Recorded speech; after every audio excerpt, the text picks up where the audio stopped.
क्या आप जानते हैं कि एक समय भारतीय गिद्ध आसमान में ऊंची उड़ान भरते थे, लेकिन आज वे विलुप्ति के कगार पर हैं।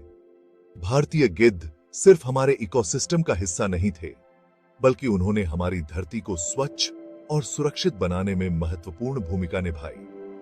लेकिन क्या वजह है कि आज यह अनमोल प्रजाति खतरे में है?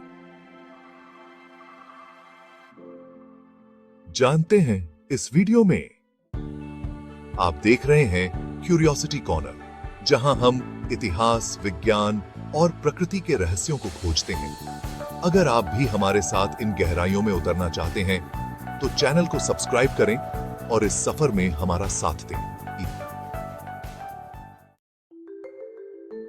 गिद्धों का काम है कि वे पशु के शव को खत्म करके बीमारियों के फैलाव को रोकें। इसके बिना हमारा पर्यावरण कई प्रकार की बीमारियों से ग्रस्त हो सकता है। ये हमारी खाद्य श्रृंखला का एक महत्वपूर्ण हिस्सा है।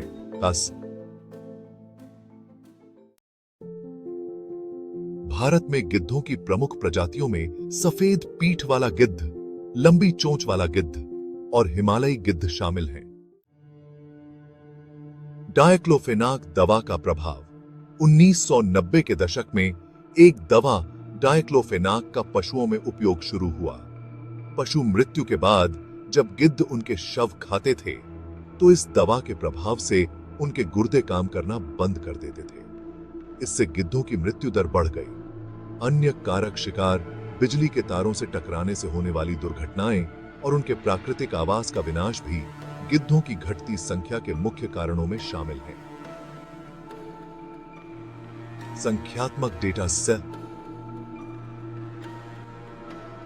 गिद्धों की संख्या 1980 के दशक में लाखों में थी, जो 2000 तक आते आते 99% घट गई।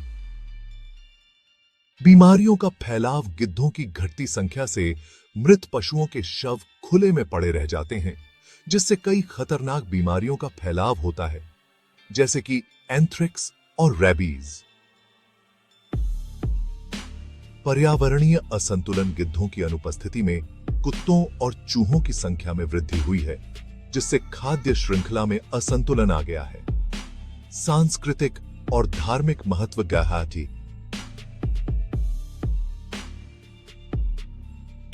गिद्धों का भारतीय संस्कृति में विशेष स्थान है। पारसी धर्म में गिद्धों का उपयोग शव को शुद्ध करने के लिए किया जाता था। उनकी अनुपस्थिति ने इन प्रथाओं को भी प्रभावित किया है।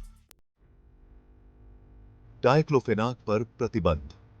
भारत सरकार ने 2006 में पशुओं के लिए डायक्लोफेनाक के उपयोग पर प्रतिबंध लगा दिया, जिससे गिद्धों की मौतों में थोड़ी कमी आई है। संरक्षण केंद्र। भारत में कई गिद्ध संरक्षण केंद्र स्थापित किए गए हैं, जैसे कि हरियाणा का पिंजौर गिद्ध प्रजनन केंद्र। इन केंद्रों का उद्देश्य गिद्धों की संख्या को बढ़ाना और उन्हें बचाना है। सफल प्रयास। कई जगहों पर गिद्धों की संख्या में वृद्धि देखी गई है, लेकिन यह प्रक्रिया अभी भी बहुत धीमी है। आगे का रास्ता। संरक्षण कार्यों में और अधिक जन जागरूकता की आवश्यकता है। यदि हम गिद्धों को बचाना चाहते हैं, तो हमें और अधिक प्रभावी प्रयास करने होंगे। नई चुनौतियां। भले ही डायक्लोफेनाक पर प्रतिबंध लगा दिया गया है, लेकिन कुछ और खतरनाक दवाओं का उपयोग अभी भी जारी है, जिससे गिद्धों के सामने नई चुनौतियां खड़ी हो रही हैं। गिद्धों की प्रजनन दर। गिद्ध बहुत धीमी गति से प्रजनन करते हैं। एक मादा गिद्ध साल में एक बार ही अंडे देती है। इस कारण उनकी संख्या बढ़ने में अधिक समय लगता है। आशा की किरण। यदि संरक्षण प्रयास सही दिशा में चलते रहे, तो आने वाले समय में हम गिद्धों को वापस आसमान में उड़ते हुए देख सकते हैं। भारतीय गिद्ध सिर्फ पक्षी नहीं है, वे हमारे पर्यावरण और भविष्य के लिए जरूरी कड़ी हैं। हमें उनकी रक्षा करने की जिम्मेदारी उठानी होगी। अगर यह वीडियो आपको महत्वपूर्ण लगा हो, तो इसे जरूर शेयर करें, ताकि हम और लोग इस बारे में जागरूक कर सकें। अगर आप ऐसे और रोचक विषयों पर वीडियो देखना चाहते हैं, तो हमारे चैनल क्यूरियोसिटी कॉर्नर को सब्सक्राइब करें और इस सफर में हमारे साथ जुड़े रहें।